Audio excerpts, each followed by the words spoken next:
Alright, here's the situation. All of the paint racks on my walls are full, but I have a bunch of new paints that need a space up there. So today we're going to determine which paints that I own are garbage and take them off the walls forever.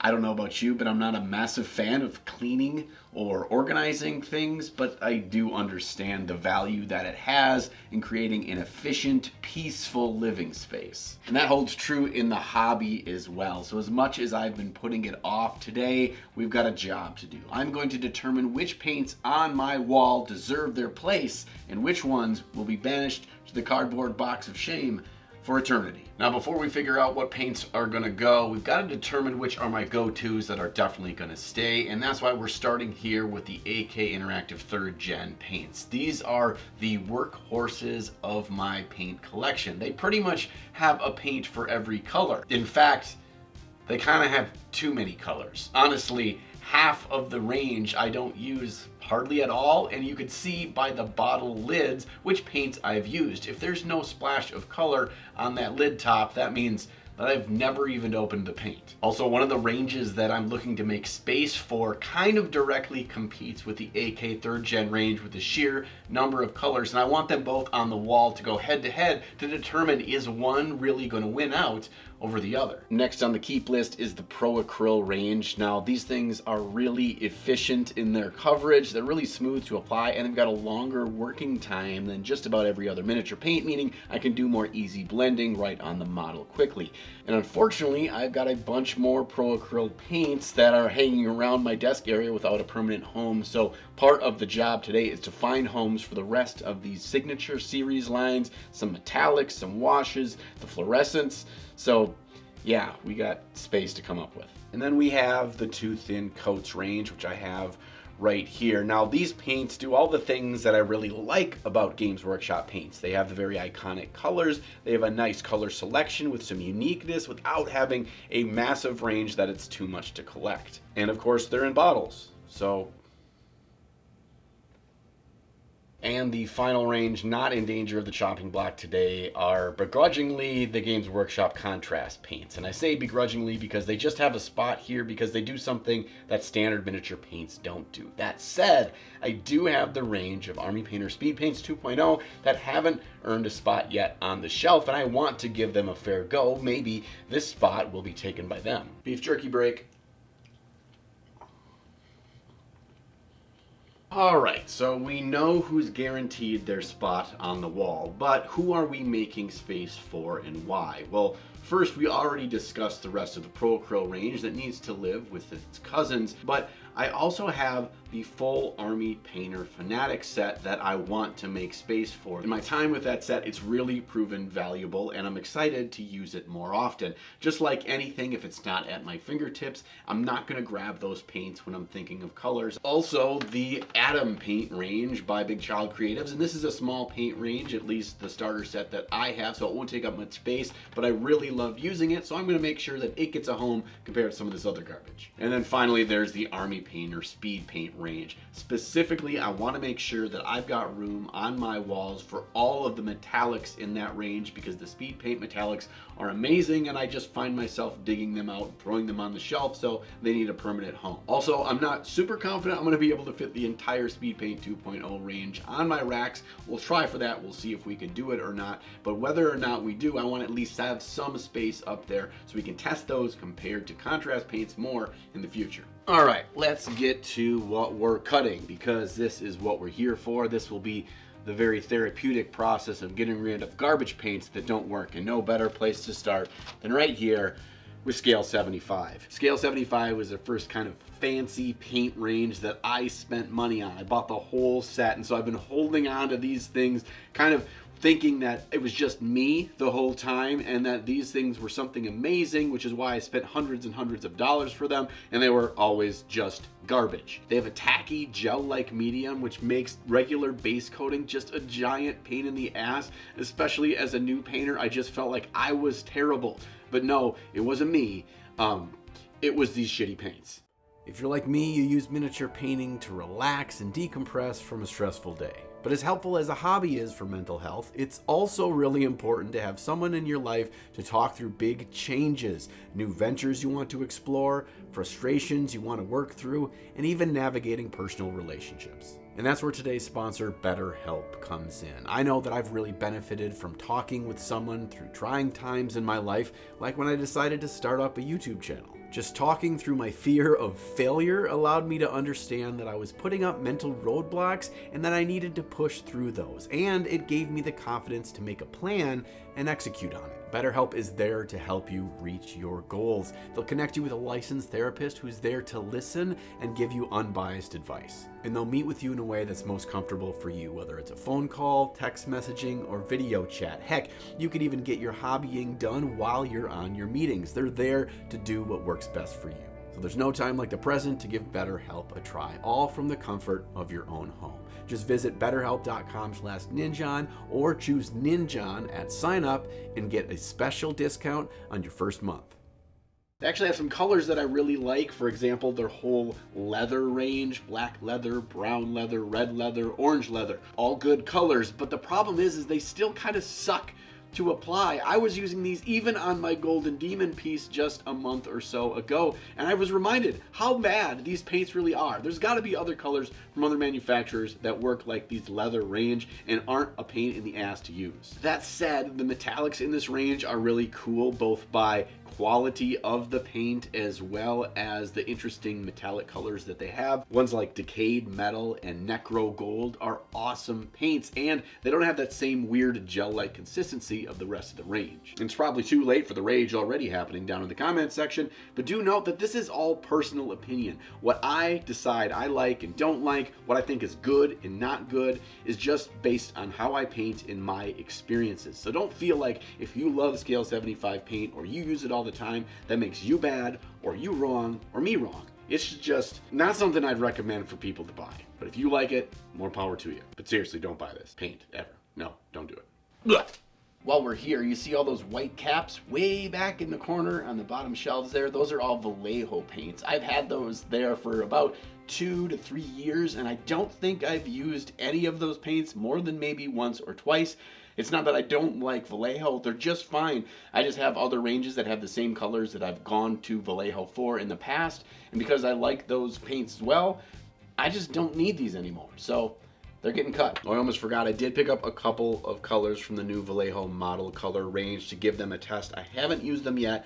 I have a feeling they're gonna be solid, and they seem to be a little bit easier to find in North America, although still not easy. So if these end up being good, I will reassess my paint walls later. So sometimes when you're painting, you need a little treat. I mean, beef jerky's got your back. What's beef jerky ever done?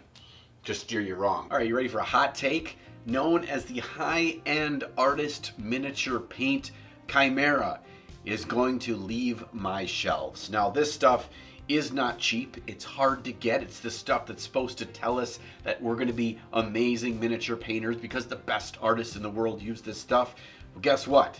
Their quality control is garbage. Other colors within the same range are completely unusable because they're totally watered down. All the pigment is collected into a crunchy mess at the bottom of the bottle, and even as I've gone in and smashed them up with a pick, I still can't get them to mix in together well. Also, the big draw from this range was their nice, small, single pigment set, which I still think, even though I get really frustrated by the inconsistency of the qualities, was fun because it was a unique thing. And then they just started coming out with all these other lines that are just mixed up paints that are no better color quality, pigment quality, paint quality than any other paints that are out there on the market. And you're paying a high premium for those colors. A couple of these paints, namely the red and violet, I will keep because they're actually good consistencies for the bottles that I received, and their colors are truly unique and extremely potent.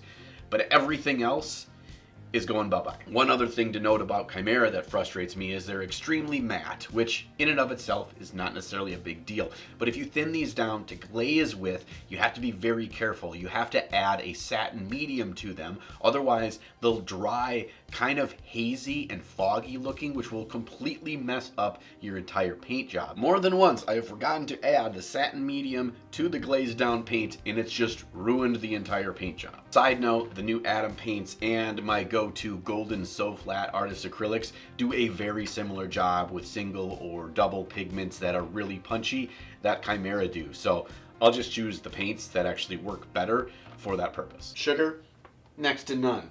Carbs, grody vegetable flavor, nope, just meat.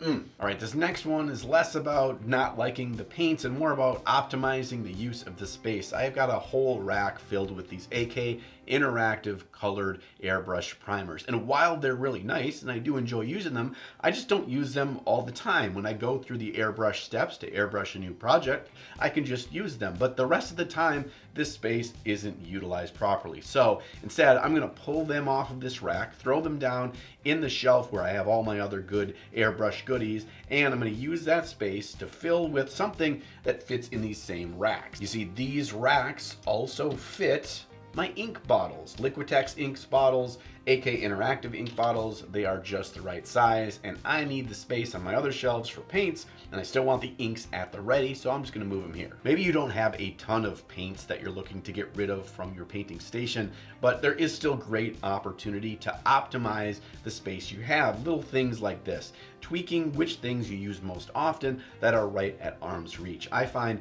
the things that are closest to my desk where I'm painting, that I can see different paints, different inks, different contrast stuff, that kind of thing I want closest, so I can just glance up, figure out what color I need, and not stop painting for very long. Meow. This next one pains me a bit.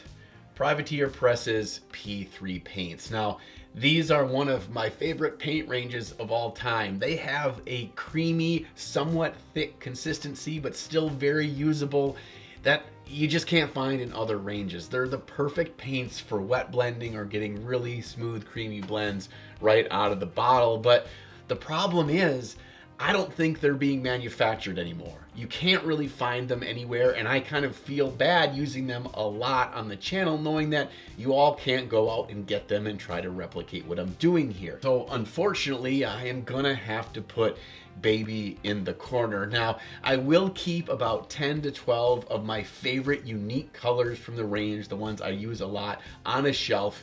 And if I had a Christmas wish for 2024, it would be that Privateer Press relaunches this paint range and they put them in dropper bottles. And last but not least, don't break stuff, John. We have the elephant in the room. We have the Citadel paint range, Games Workshop paint range. And look, sometimes we just know colors by their Games Workshop name. Rhinox Hide, Incubi Darkness. Someone says those terms, I know what color they're talking about.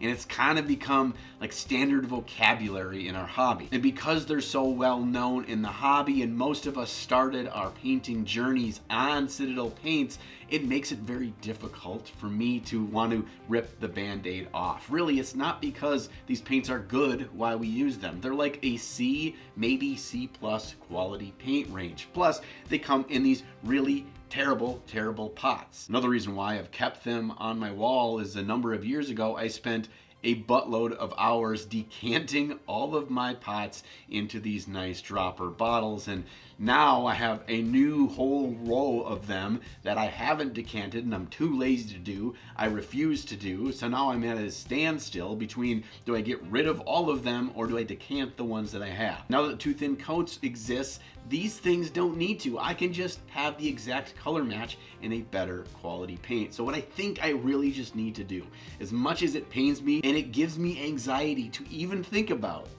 which is silly because it shouldn't, I just need to take them all down, put them all in a box, know that I can go get them if I need them. But what will happen, I predict, is that I won't go for them. I won't go back to them. I will be perfectly happy without them. And if getting rid of these paints while still referencing the Games Workshop name so it's helpful is the way I do it, then that's the way it's gonna be. So yeah, we're gonna do it.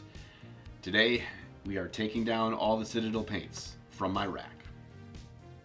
Hopefully, forever. Also, beef jerky doubles as a great treat for your dog. You're hanging out with your dog, you want a little treat, dog wants a little treat, you just need one bag. So, after culling away all of the riffraff, all of the garbage, all of the unused and unwanted paints, and reorganizing it in a more way that'll be useful for my painting process, I've come to the realization that I still have way too many paints. But you know what? I don't care. There, I said it. They make me happy. So I look at it this way. I could be spending money on a lot lamer things like golf or a boat or a hot tub or an extensive collection of deviled egg serving dishes. The important thing is that you're enjoying your hobby. The investment that you make, maybe it's a little overboard now and again, but it's because it makes you happy, because it inspires you and gets you back to the painting desk. Me having all these paints just goes to the end goal of creating cool miniatures and maybe bringing you along for the ride. So thanks for hanging out today. Thanks for subscribing to the channel. Thanks for using the affiliate links below for your hobby product purchases. You get some great deals by using those, and quite frankly, you're gonna buy that stuff anyway because you're an addict just like me. And as long as you're doing that, you're supporting the channel. So thanks. And a massive thank you to my patrons. You are the hamsters that keep this chaotic wheel in motion. If you wanted to check out how you can join us and get some fun rewards for doing so, I've got the links down below for that as well. I'll be back before you know it with another new video. It's a big one that I've been putting off for too long. And sometime between now and then, make sure you find time in your day to slay the gray.